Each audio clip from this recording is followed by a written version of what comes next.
There was something I was going to ask you earlier this morning. I was thinking about this. I was filled with terror and dread over the fact that we were going to have to do a whole podcast by ourselves.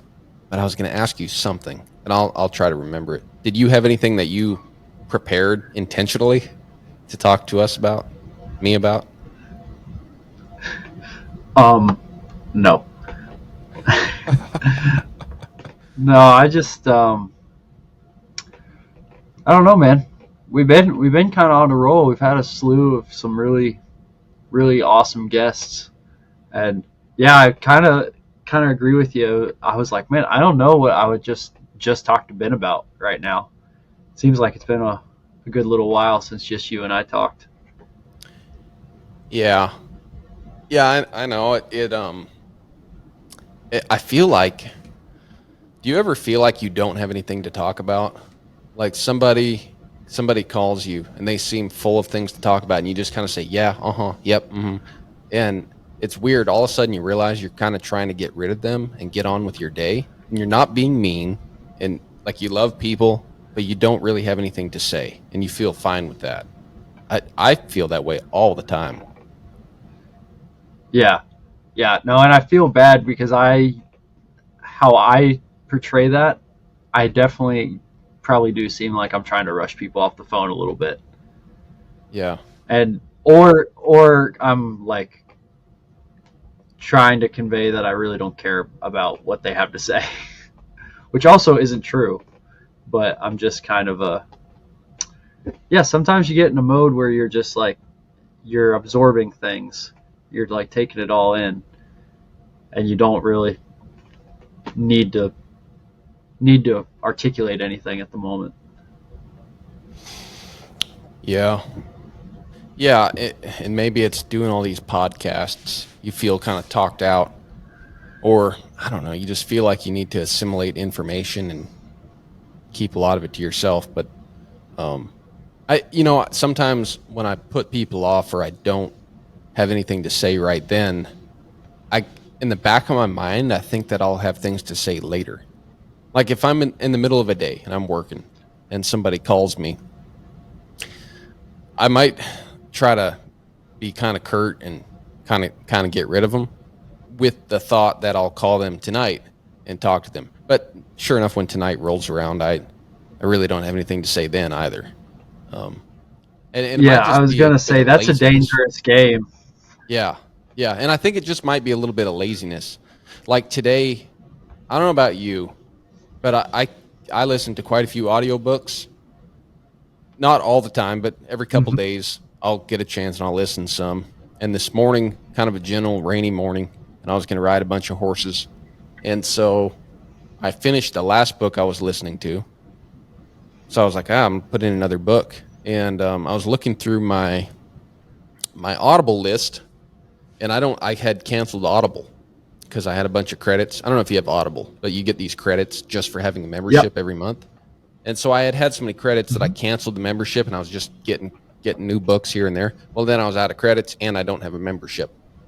So I looked through my list of books I've already read, and I was like, man, I know there's some books here I should read over again. And so I started on The War of Art again by Stephen Pressfield. And dude, that book got me through like 7 horses this morning, and I only had set out to ride like 4. Typically, I set out to ride 4 and I ride 3. I set out to ride 4 and I rode like 7. And Hmm. but what's interesting is instead of getting so fired up about like warring at life, I kind of heard it differently, and it was what I heard was like in the fight in the battle of like trying to get it all done. Like remember that you can't get it all done, and that if you're a professional, you work for yourself. And so if you were going to be your own perfect employee, wouldn't you want your perfect employee to work hard, but also if the phone rang for the company, that they would answer it and they'd be polite? And and I was like, huh. Like, it gave me a different angle because I think last time I read that book, I came away with a bunch of like grit and vinegar, and I was ready to go pound the pound sand, But just thinking about it that way, like picture yourself as an employee for yourself.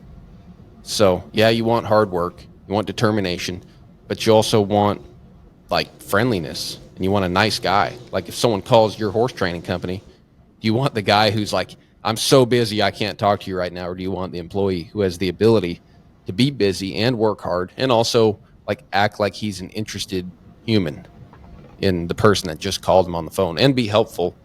um, I think that's such an important quality, and that's one that that's like the first one that goes out the window for me when I feel stressed or too busy or overworked. Yeah. Yeah. It's like you get blinders on. That's the first thing that happens. Mm-hmm. Which might just be, I think it might be an everyone's response to some degree. But I think it's definitely like both of us are pretty type A. And it's definitely like a type A response. It's like, well, if the work gets harder, I'll just work harder and not come at it from a different angle. Like I'll just power through, you know. And that can be tricky because you have to have the the grit, right? Like you got to be able to like work all day and then just get up the next day and work all day and just go and go and go.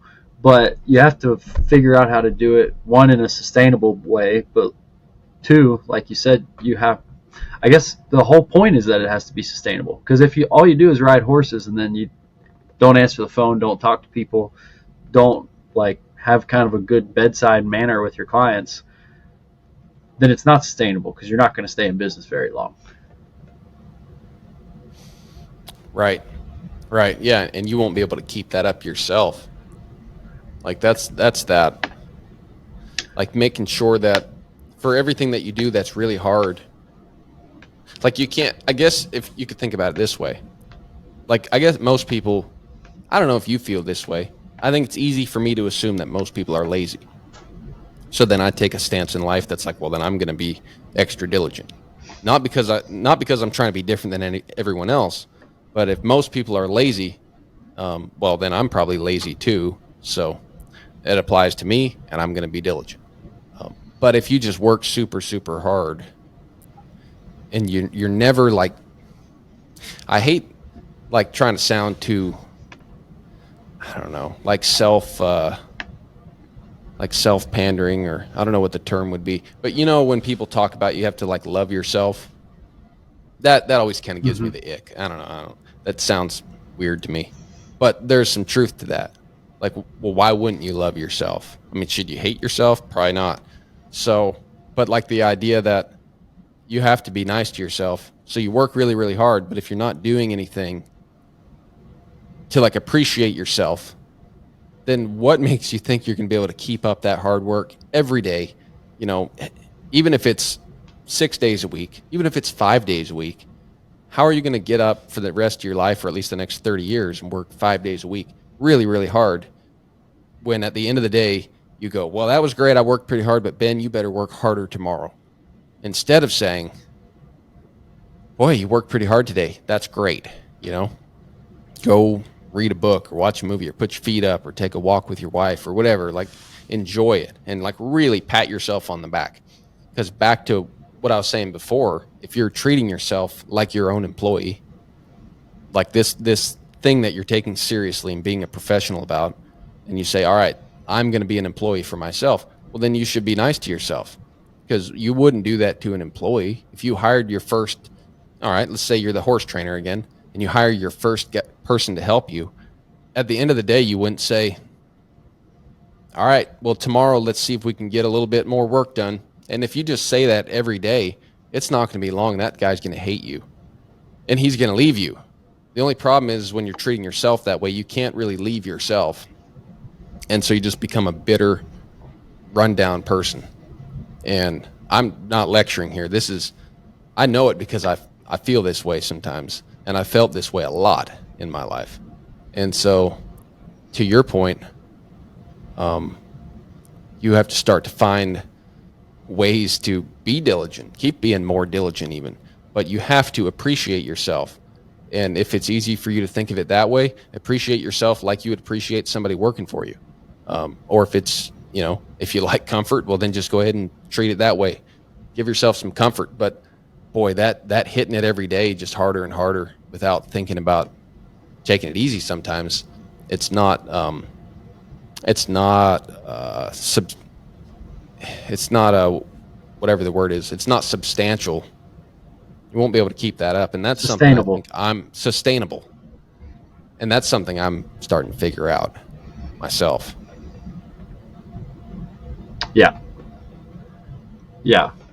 No, that's a good point, because I know I definitely do that for me personally. I wake up every morning and I'm like, how do I maximize every minute of my day? Yeah. And it's like, yeah, you get burned out really quick thinking like that all the time. So that's a good perspective to have, because and part of that too is like, you got to be a certain type of person to have that problem in the first place, right? Because like, for example, Instagram's full of like guys appealing to people, like young men our age, that are like, well, you should just like wake up in the morning and like go run every morning, and like wake up super early and like be disciplined and da da da da da da, and like just keep hammering and da da da. And it's like, yeah, no, those are all good qualities, but a lot of that, I think the people that helps the most is, there's a lot of people who just kind of like, you can kind of just get by with mediocrity every day. And I'm not saying that there aren't times when both you and I are pretty mediocre, because I feel pretty mediocre quite a bit. But I do think that you and I are at least like, we're already kind of bought in that, like, yeah, that's how you should be, you know, like, given that we like work for ourselves, and we kind of have a hard profession, or I think it's hard. It might be easy for some people, but we have like a physically demanding profession, and all this stuff. Like, we're already kind of bought into that mindset. Like, maybe we loaf around here, loaf around there, but if you really sat us down, we would be like, oh yeah, like, the path to success is get up early, work hard, do all this stuff. I mean, that's kind of like what On the Move is about a little bit, right? Like, On the Move is about like self-improvement, trying to get better, like all those things that I'm talking about right now. But part of that is, when you do that all the time, like, you have to have that discipline, and then accept, like, okay, now I just need to do this every day. You can't just like keep pushing and keep pushing and keep pushing and redlining and redlining and redlining, as terms of like not having any sort of social life or family life, or neglecting. Like, one thing I do is, the first thing that goes to hell in a handbasket for me is how clean my house is, right? And like, I get behind on laundry. Like, if I get behind on laundry, that's the first, like, that's the canary in the coal mine that like things are about to unravel, because I'm been focusing on work too much. Yeah. Does that make sense at all? Yeah, that does. Yeah, for sure. Um, Because and dude, how easy would life be if it was like just work, and then all that other stuff you like didn't have to worry about at all? yeah, Like, I'm not saying it would be fulfilling, but from a mental standpoint, it would be easy. yeah, I would kind of dumb it right down. It's like the guys that talk about how great it is to be in the military, and how disoriented they are when they leave the service. Like, some service member out there is probably like scratching their head about what I'm saying right now, maybe. But I don't think so, because I've heard it from a lot of vets that you're in the service, you wake up. I mean, maybe not a SEAL team, but like a lot of your regular infantry guys, they wake up, they go eat. Maybe they have a little guard duty in the morning, then they go work out and they eat, and they go do something else and they work out, they eat. That's the day. And Yeah. their bills are paid, their health care is taken care of. There's like all these things. They've got school when they get out, if they want it, if they're young. There's all kinds of things. And then you get out of the military, and it's like, oh, I've got a house payment, got a car payment, insurance, dental. I've got to remember to schedule my own appointments to go to the doctor. I've got to like buy food. I have to cook my food. I have to worry about my own health. Like there's no one like in the military, like someone's going to dump you out of your bed. They're going to feed you. They're going to drag you to the doctor. Like if you're that lazy, they're going to make it happen. Unless you're so lazy, they kick you out, I guess. Where Right. like when you're in the world on your own, to your point, like there's work and then there's everything else, which is also work. And so it's not as simple as just go work every day really hard and it'll all work out. Because like your friendships are work. Yeah. Taking care of yourself is work. At least it requires your attention and your care. And again, like that's why it makes sense to me when I listen to Stephen Pressfield talk about at least that approach to becoming a professional and trying to get something done, which I think could just apply to someone trying to live their life. And he kind of says that in the book, that maybe you're trying to be president, or maybe you're trying to start a cake company, but maybe you're just trying to get through life, so you still need to be like your own employee, and everything's important then. Like you have to take care of yourself mentally, physically, and spiritually, without being biased and just going like, hey man, you need to work harder. How come you don't run 24 miles every day? And then like totally thinking about things like taking a nap or doing your laundry as like pleasures that you don't have time for, when really that's as important as that hard work that you keep trying to get done. Yeah. Yeah. 100%. Well, and when you're like, you can kind of like skirt by for a little bit, right? At least, like for example, like this spring I was very, very diligent about working out all the time, and then I've just slowly getting back into working out. But July, I basically I didn't exercise, I just rode horses because there just wasn't time, because it was like basically I would work all week riding outside horses, and then I would teach all weekend, and I just wouldn't exercise because I wouldn't have time. And I could like kind of skirted by for a while, and then I got to the point where I could like feel it physically. I was like, okay, I'm kind of like running out of borrowed time. Like if I don't start going back to the gym and exercising, I'm gonna have all my aches and pains come back, and so you can now. I was aware of that. I kind of like I knew what I was doing, and I don't know that I would do it again, but I knew that I was like, okay, I've got like a very busy 6 weeks, and I'm going to have to just embrace that and go do it, because I've kind of painted myself into a corner. I got to do it now. But in retrospect, or even going forward, I would never want to do that again. Like just getting out of that routine, and I think it's all fine and good, but like you get out of that routine for too long, then then you're riding one day and colt squirts this way or squirts that way, and you get hurt, or can't get out of the way quick enough, or something like that. So that's just like an example of you can kind of skirt by on borrowed time, but it'll all catch up with you if you don't take the time to take care of yourself or take care of your house or whatever it is. Yeah, that makes sense. Yeah. Anyway, now that we've dispensed all of our useful information, hey, did you notice that I was wearing the Billy Money shirt? I did notice that. This is the first time I've ever worn one. All right, when was that? That was, I think, 2 weeks ago. I don't even know if I should talk about it because he might be keeping that a secret, but got to help out a little bit with something for one of his songs that's coming out pretty soon.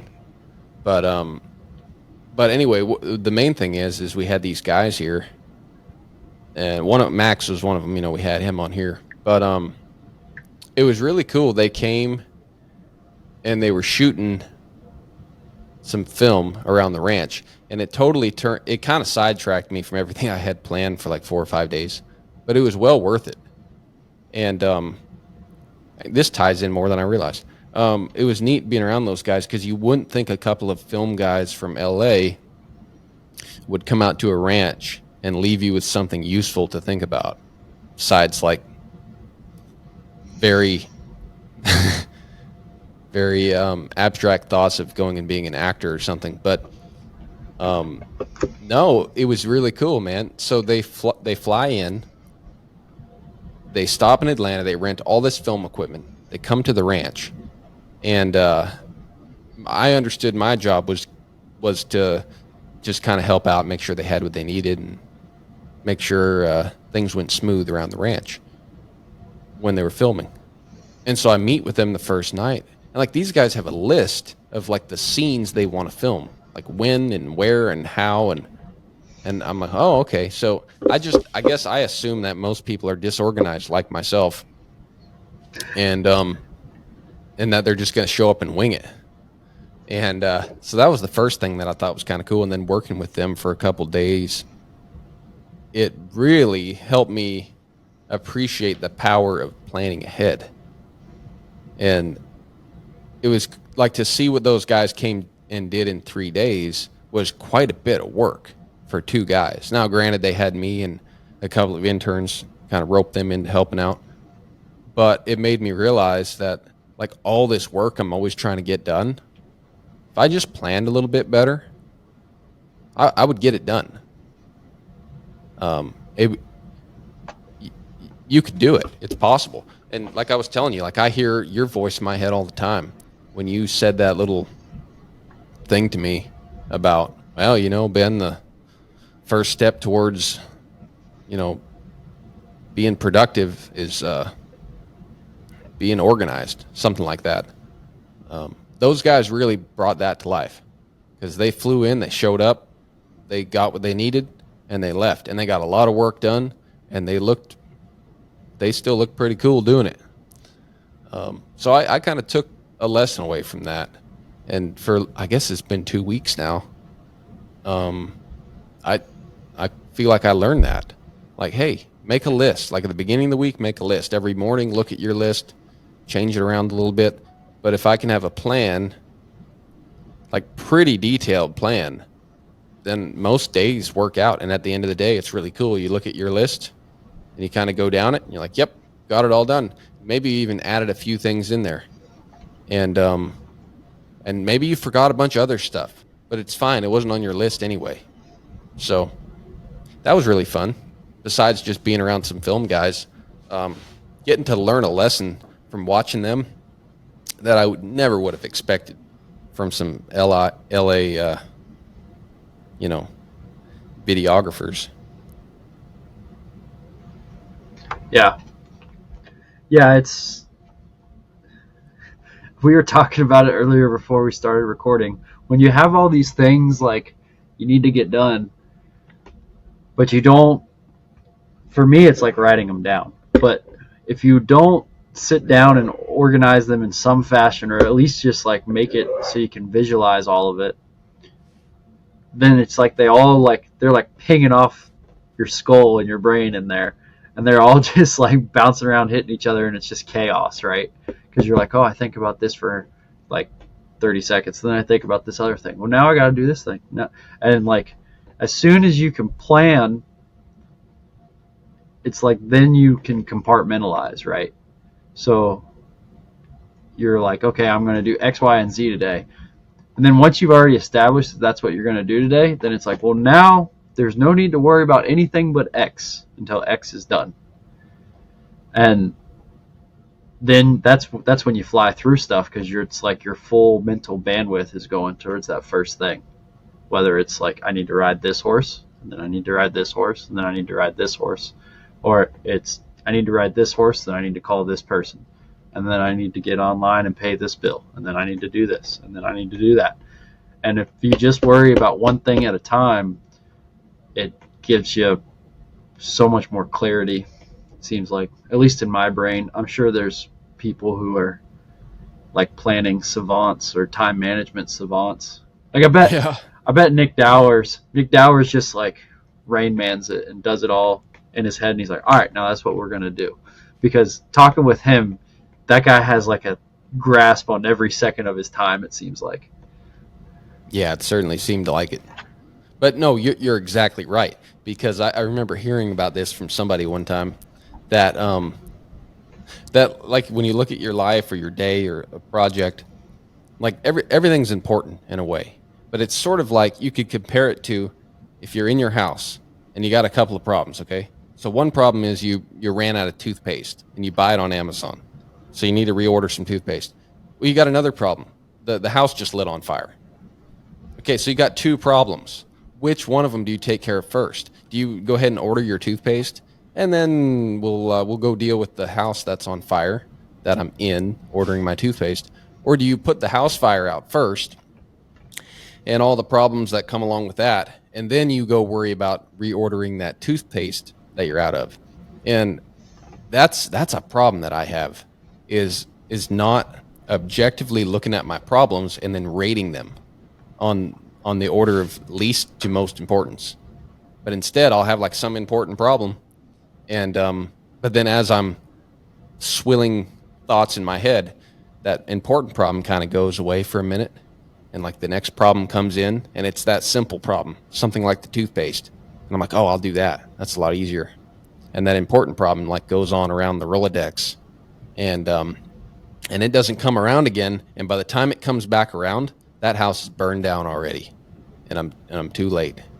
And so, because my brain isn't like Nick Dowers, I'm using the list. So when I see the house burning come by, I'm like, oh, let's pull that one out and put that at the top of the list. Let's do that one first. And then the toothpaste, let's keep it on the list, but let's just not number that, because then maybe the next thing will be like, I've got a phone call coming in, and I'll take that. So whatever it is that comes by, grab that thought, but shelve it, put a number on it. And I'm not that OCD, guys. I'm not putting numbers on stuff necessarily, but just trying to be more strategic. And all the way back to that thought from Pressfield. Like, if I was my own employee, would I be like, yeah, man, here's your list of stuff. You do whatever one you think is good first. No, I'd be like, hey, here's your list of stuff, and I'd really like you to start on this first, and that second, and this third. And if you have time today, you can get started on that. So why not tell yourself that instead of just allowing yourself to choose whatever the heck you think would be kind of fun at the moment? And hey, it's on my to-do list, so I'll do that. That's a problem that I can fall into, and yeah, it's cool. I think you learn something from everybody, and you learn a lot of it though. It really sinks in though, sadly, from experience, from failing a bunch, from like getting to the end of a lot of days and going, damn, I really didn't get anything done today. And I don't know if there's many people that learn without doing that. I would like to meet one who like came out of the womb just ready to go and was like, oh, who's really good at what they do? All right, see how they did it. All right, I'm going to do it just like that. Like, without having to fail some themselves to the point where it sunk in and they were like, oh, like, I know I thought I was doing what they're doing, but I actually have to change what I'm doing. And I don't think anybody's that good. But most people are not even just not that good. They're terrible. And it takes quite a bit of failing in order for it to sink in that you need a general manager up here, and maybe that's why some people sort of just was it Benjamin Franklin who said, if all the people want is liberty, if all the people want is stability, I think, or safety. If all the people want is safety, lock them up in jail.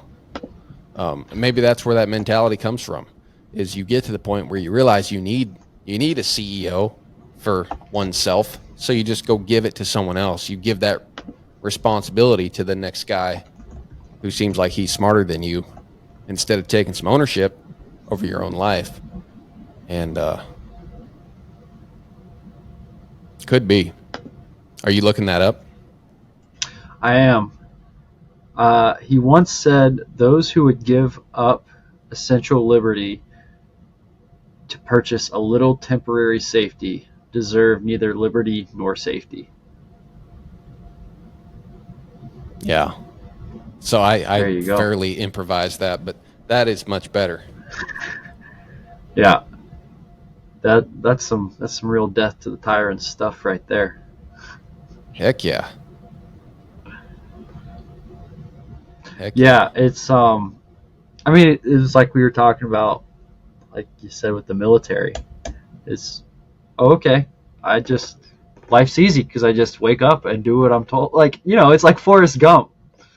Do you remember like when Forrest Gump's like in boot camp and he's like why'd you put that gun together so fast? He's like, because you told me to. And he's like, you're a goddamn genius. I know that's the best scene ever. Yeah, and it's like, oh, that's all you need. Like in the army, is just do what you're told. It's one elaborate game of Simon Says. Yeah.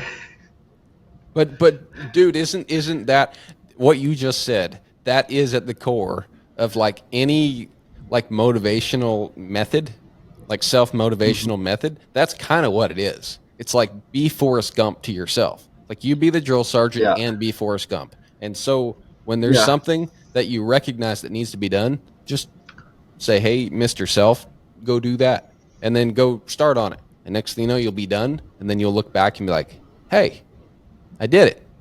And then we're just talking about the mhm, problem where after you did it, don't like right away give yourself another order.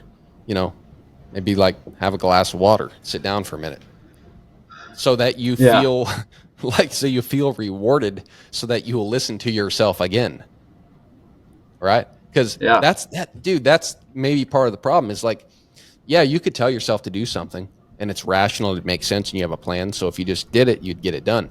But so many times, if you do get to the point where you're driven enough to like make a choice and say do it, and then you go do it, well, then you just keep doing that and you don't ever give yourself a little reward or a little break. And then it's like you were saying, mm, then the laundry piles up and you get discouraged and you're like, you just kind of get drowned out in work and you're like, shoot. Because you forgot to like kind of appreciate yourself there for listening to yourself and following through on a decision that you made up here. And so if you don't yeah, kind of reward that, it's going to be hard to keep replicating that because you'll have like a grudge against yourself for making yourself work so hard. yeah, yeah, yeah. It's like you got to balance out, like, like you can't be an asshole to yourself, but you also can't be a big old wuss either. Yeah.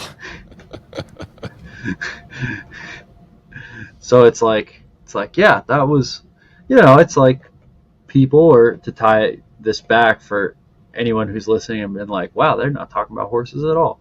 It's kind of like horses, right? It's like you need to know how to challenge them enough to kind of get the most out of them. But if you just keep challenging them and keep challenging them, it's all gonna fall apart and shut down. And I definitely, in terms of me, like like being the drill sergeant to myself, to use your analogy, like I definitely overface myself and like overwork myself way too much, and I like kill the try in myself sometimes. Yeah. Yeah. I feel like that's been something that I've done for years. Well, because the Yeah, easy way to find that out is look at all the projects you've tried to do. I'm talking about myself. I look at all the things I've tried to do. How many of them am I still doing, and to what extent? How many of them have I forgotten completely? And granted, some of that stuff changes because your interests change, but sometimes they just fade on out because you didn't approach it right. You just kind of swung at it with all you got, and you wore yourself out, and that's that. And Yeah. it's not a big deal, but it's interesting to think about. Yeah. Have you ever seen the thing online where they talk about military guys that like go into business, and one of the things they think makes them so successful is they use routines to take out a lot of low level choices in their life, so they can think about higher level stuff, like for example how they plan their work week or whatever. So their morning routine is the same, like what they wear is more or less the same, things like that. Yeah. So you're saying they kind of hack that.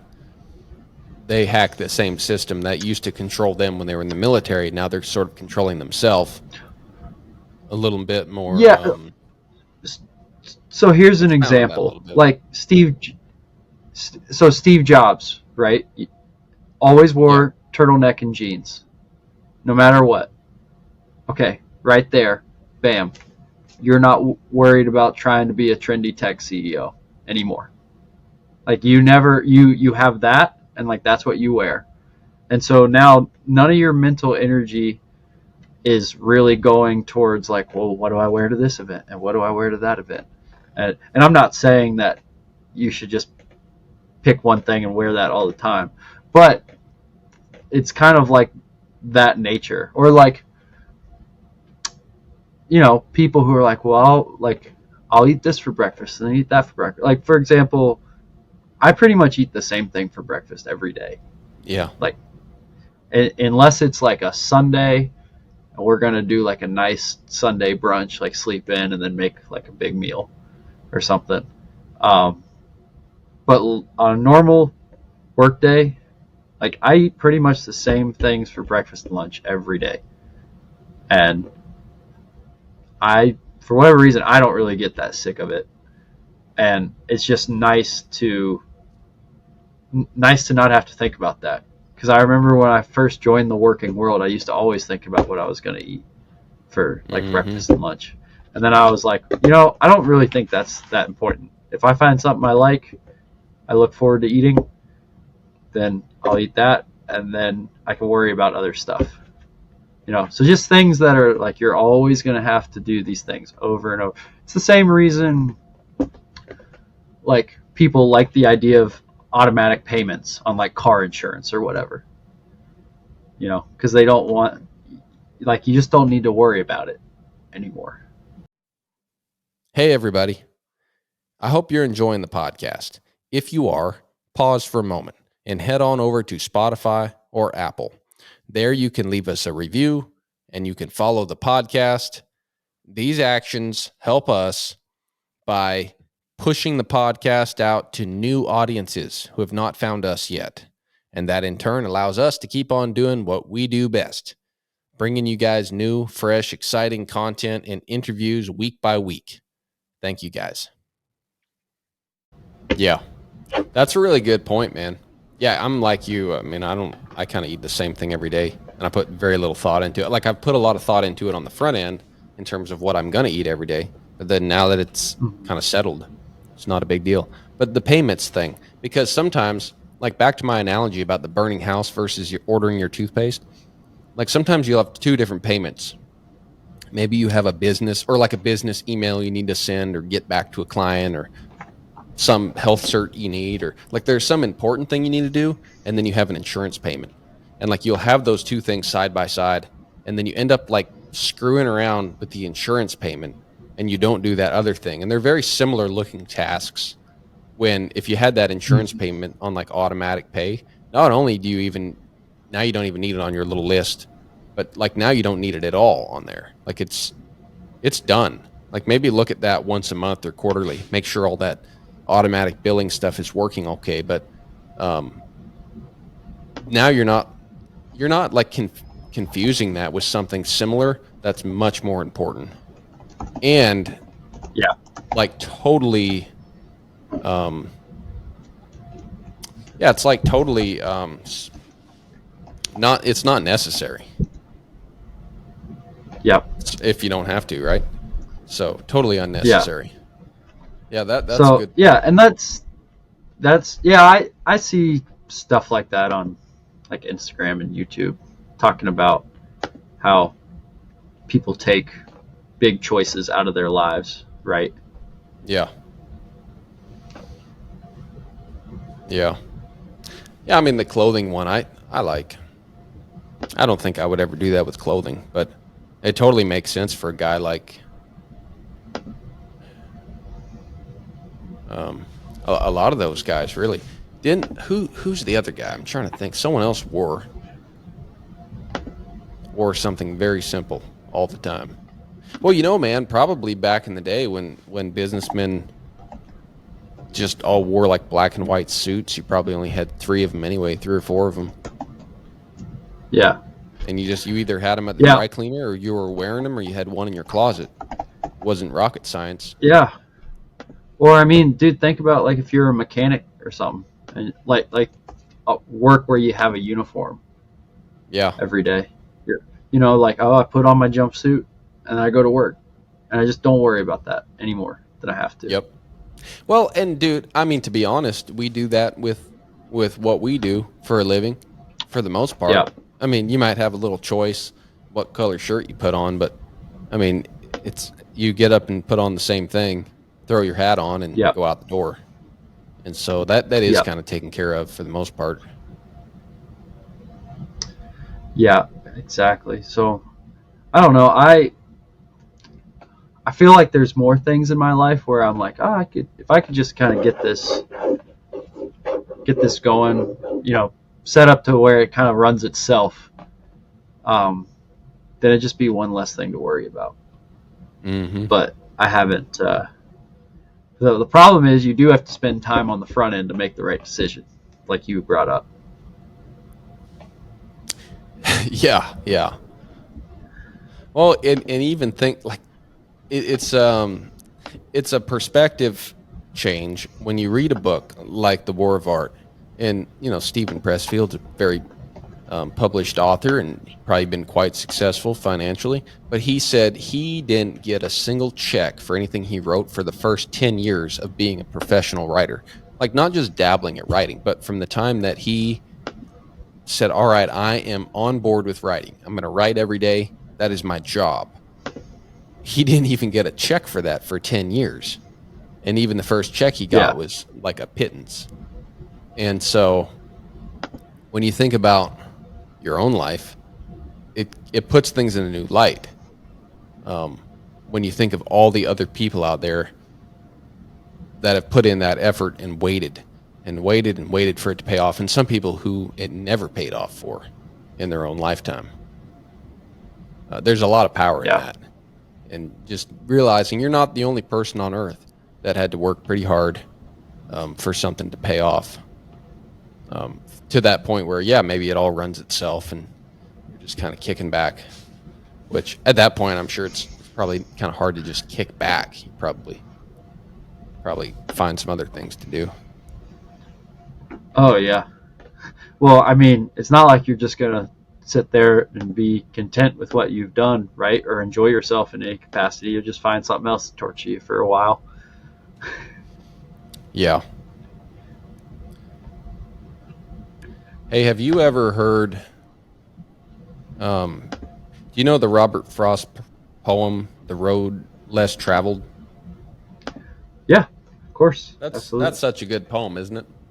Because it's Yeah, why we're even talking about this, is that like there's a whole way in life where you could just not ever worry or think about your life, but whether or not you get far ahead or not, kind of being aware that you have a choice and you have control over you might not have control over your circumstances or even your bodily representation of who you are, but you have mastery and control over that, over your mind. And yeah, whether or not you yeah, are very good at it, it's worth talking about. yeah. I mean, dude, talk about living comfortably. Like before I started riding horses full time, I wasn't rich or anything, but it definitely, like a corporate America job, like it definitely felt like I was living, like I wouldn't have to think about anything. It's like, oh, I'll do this, and then after you spend a certain amount of time in the system, you'll move up, and then you'll do this, and then you'll do this, and then you'll get this reward. And like you do kind of have this kind of cookie cutter thing laid out for you, where if you just stay in the system and then invest semi smart, and you know you then you marry someone, and then you get benefits for that, and then you have kids and you get benefits for that, and then you have it all laid out, and then you retire, and then like I guess enjoy your 60s if you're still healthy, which is a big if you spend your whole life behind a desk. But like it very much felt like comfortable. I don't know that I was fulfilled, but I never was stressed about like how when you run your own business, you're like it can be like 9 o'clock at night and you haven't worked since 5 and you can still be thinking about stuff. Like I turned the key as soon as I left work, it's all gone. And then I go to work the next day. I'm like, okay, now this is the thing I do. But like that same kind of stress was never there. But Yeah. like I said, you also weren't fulfilled. And that for me was 100% like the two roads in the Robert Frost poem. Yeah. Yeah, absolutely, man. Because that's like I personally I want to live a life where I feel the ripples and I feel the rumble from my own poor choices. And that's what's great about this country. We live in a country where it's a free country, but you have the freedom to fail. And I think if you don't have the ability to fail, you also don't have the ability to succeed. Because if you can't feel failure, then you're not really gonna you have a much harder time getting a read on your own ability and really getting a taste of what life was supposed to feel like. And then probably run into like the feeling you were just talking about, just feeling unfulfilled. But when you put Mm-hmm. yourself in control of your own life, I mean, yeah, now you can go bankrupt or you can get hurt and not have health care, or who knows what could happen to you. But you also have the ability to succeed, and you get to feel it. You get to feel life in a way you wouldn't experience it, and just think about it. I mean, your character can get to grow in ways you never would have needed it to, all because you're in control of yourself instead of someone else being in control of you. It's like you have a responsibility for a human, starting with yourself. Yeah. It's like Yeah. pretty cool. Yeah, Yeah. I mean, to be completely over dramatic about it, because I, I'm not saying that like everyone should just screw their day job and do whatever, and like if you feel called and you feel like you need to do that, you should do that.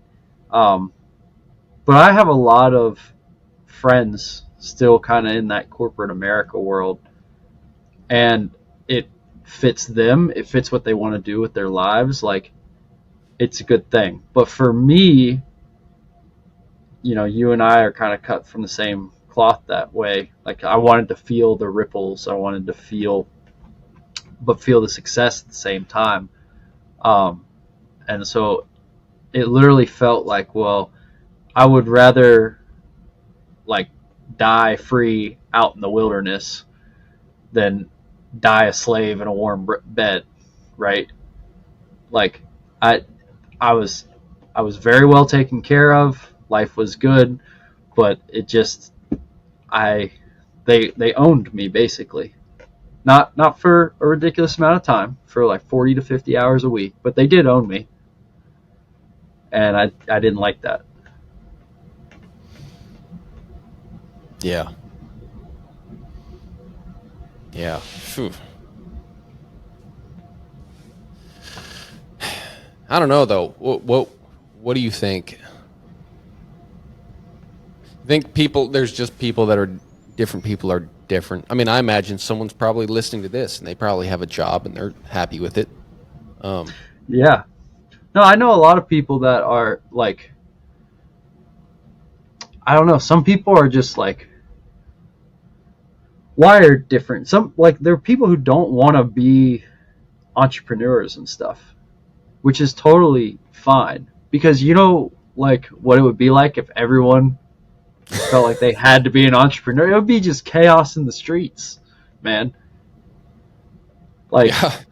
Yep. like America is built on the concept of like the rugged individualist, right? But also, you know what you need to have like a civilization is you have to have people who can like step in line and get things done because they're all pulling in the same direction, you know? And there's something to that. And honestly, that was something I learned quite a bit when I was in that world was how to get along with people. And even if you didn't necessarily agree with someone or like someone, you could just figure out how to pull in the same direction as them because you all needed to get something done together. Hmm. And that's important too. Like you need John Waynes, but you can't like everyone can't be a John Wayne, right? Because then it is just like chaos. Yeah. Right. I mean, that's you can't have all chiefs, no Indians. Exactly. But, and I haven't spent a lot of time thinking about this, but I mean, it doesn't seem like the John Wayne is not any better than the people that are actually doing all the work, right? I mean, Right. they're just different. 100%. They're Yeah. just wired different, and I mean, and if you're a good leader, and if you're going to keep your leadership position for very long, unless like a bunch of, you know, big companies are propping up your presidency. No, but if you're actually a good leader and you're going to stay in power for a while, you have to be a servant, and you're probably working harder than everyone else anyway. Yeah. Like there Yeah. was a funny story I heard about this. I don't know if this was a story I heard or someone told me it happened to them at a job they had. But basically, the story goes there was the owner of a business that was growing, and he was getting ready to bring one of his employees up to CEO, and then he was going to kind of step out of the business a little bit. And so he asked her to stay after work. And in the office, they had a fish tank. And he said, "Hey, I'd like you to stay after work. I want to go over some stuff with you, kind of managerial stuff. And, you know, you're going to be moving up to CEO next week." She said, "All right." So everyone leaves, and she comes to his office, and she's like, "All right, I'm ready." And he goes, "Oh, yeah, okay. Yeah, let's go do that." And he goes and he cleans the fish tank. And she's like, "Wait, what are we doing? Are we doing that afterwards?" He's like, "Oh, no, this is what we're doing." And he said, "I just want you to realize that if you're going to take that spot, you need to be the last one here. You need to be the first one here in the morning, the last one here when we close. And it's going to be up to you to take out the trash and clean up the shit."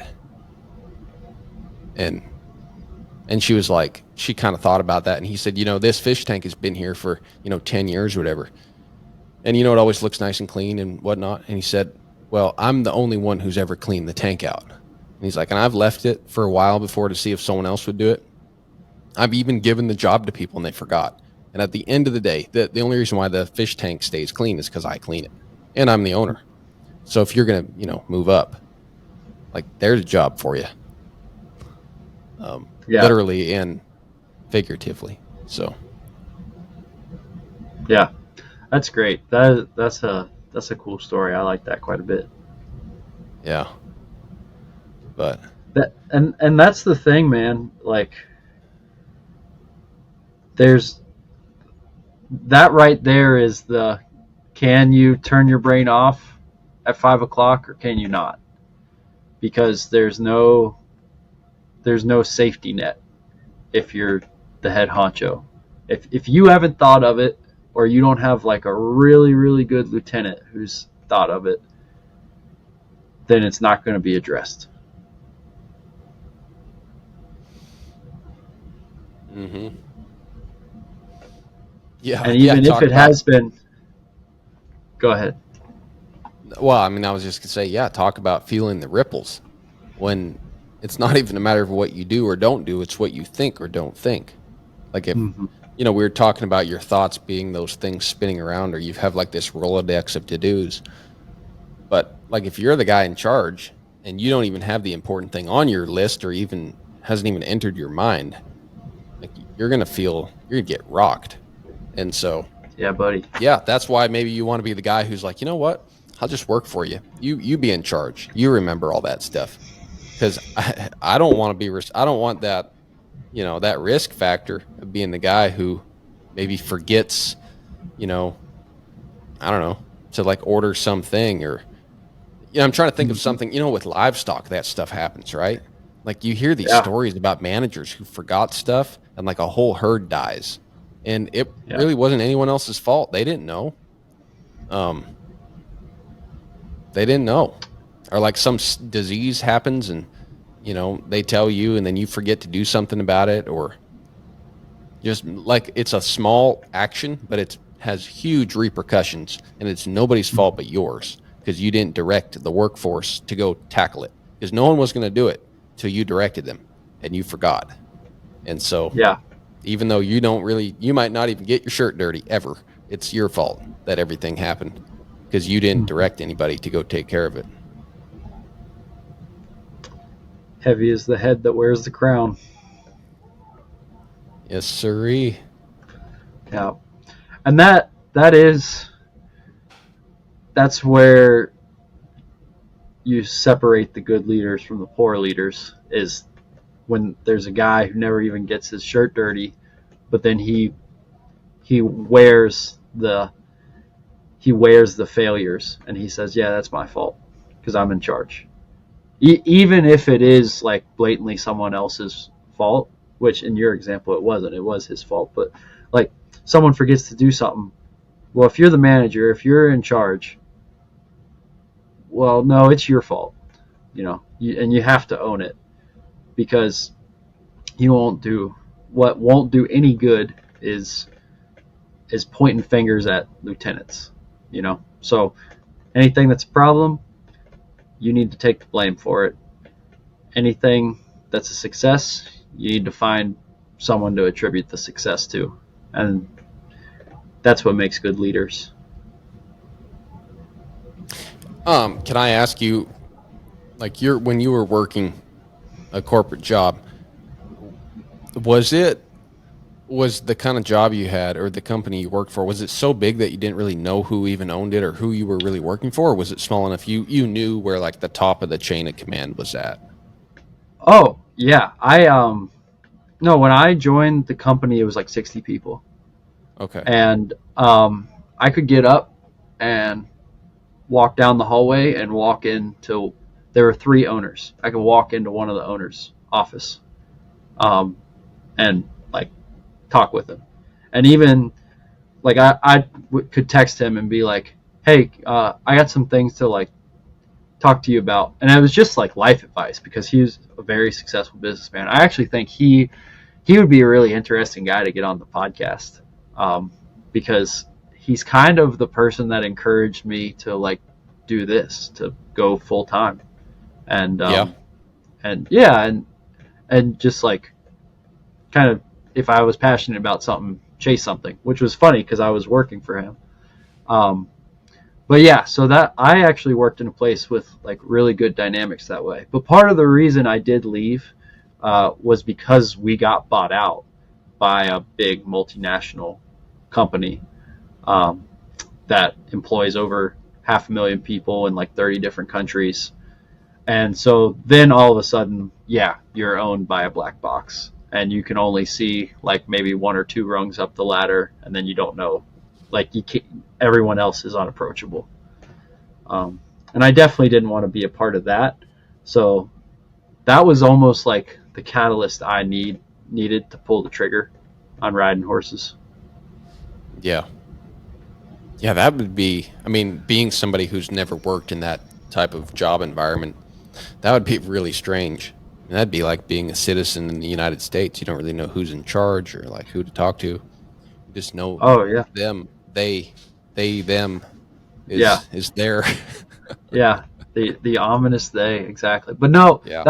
that was why I started, because I out of college I had offers from some pretty big companies like you do, you know, JB Hunt. Yeah. The Yeah. So J trucking company. yeah, so JB Hunt offered me a job as like a logistics engineer at their corporate headquarters, and some other big company like General Electric, like just big engineering companies, you know. Yeah. Um, and the I picked something that was smaller because of the people. It wasn't necessarily what I wanted to. I kind of probably in the back of my head already knew that I didn't want to like do that for a living, but I was like, you know, I just went through 5 years of getting this degree. I should probably at least give it a shot, and I don't really have any other career path in front of me.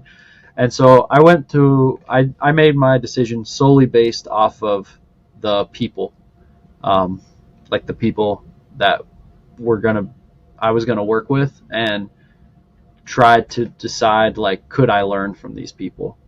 And I had you know, the owners of the company I ended up working for were three guys who had been very successful in the sector of technology that they work in.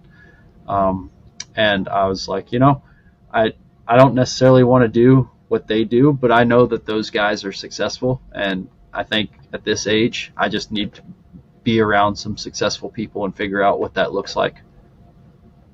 And there's a lot of stuff I learned from them that just carries over in life and business and everything. So I think it all worked out, but I'm glad I'm not there still.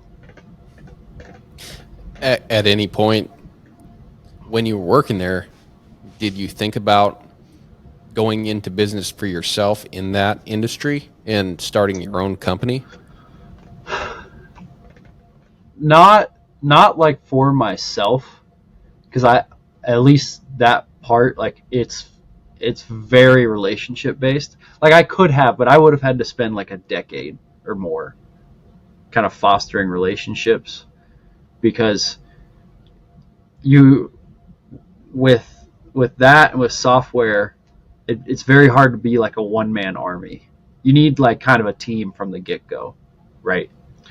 Um, and I feel like I didn't have enough experience or understanding to like be like have a team, run a team, or anything like that. Um, but there were definitely some people who like went into like offshoots, like they left and started their own company, and I definitely thought about joining them and like going to somewhere where you'd be a couple rungs higher up the ladder, if that makes sense. Yeah. And then from there, you could maybe jump, you know, spur off from them one day. Yeah. It makes Um, sense. but no, I don't know. There might be some. There definitely are some people that are really smart and can do that stuff. But I didn't feel like I was educated enough, and two, I didn't think I was passionate enough. Because like if you're gonna work in tech, it's like anything, but like you got to be willing to do like 80 to 100 hours a week if you're doing a startup every week. And I just didn't care enough to do, like I really care about horses, and like still we just talked about having to balance everything there, right? You know, because you don't want to get burnt out or whatever. But I know for damn sure I couldn't spend 80 to 100 hours a week doing something that I didn't care about, which I Yeah. didn't really care about it. Yeah, I mean, I didn't know you that well when you were doing that full time, but I mean, it seems like from what it sounds like you're a different person almost doing what you do now.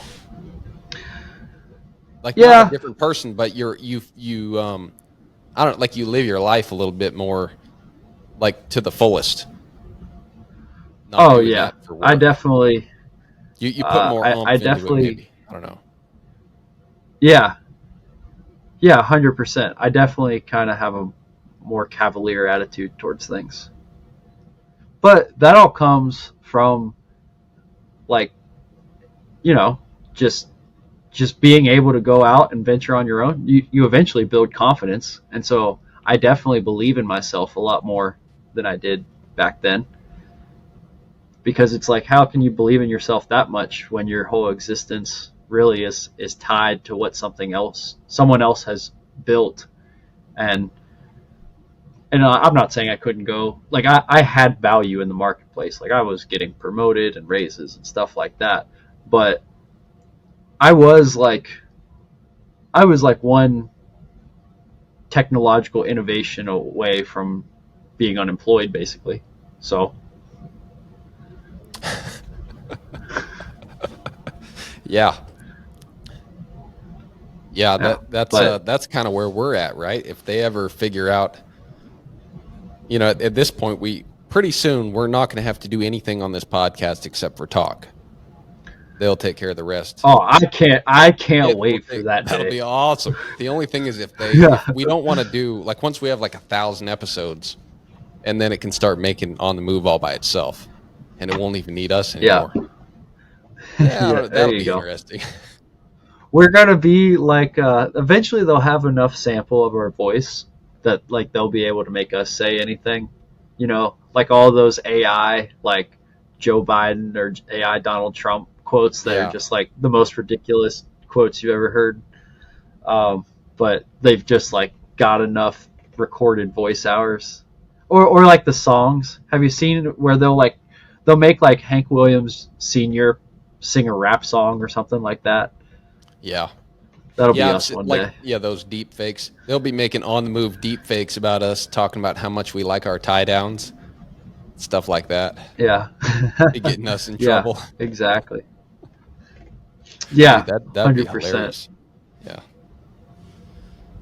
Well, I guess we got to about an hour. I was thinking, man, before we wrap up, um, for anyone that hasn't heard it, I've got that poem right here, and I was thinking about reading it real quick.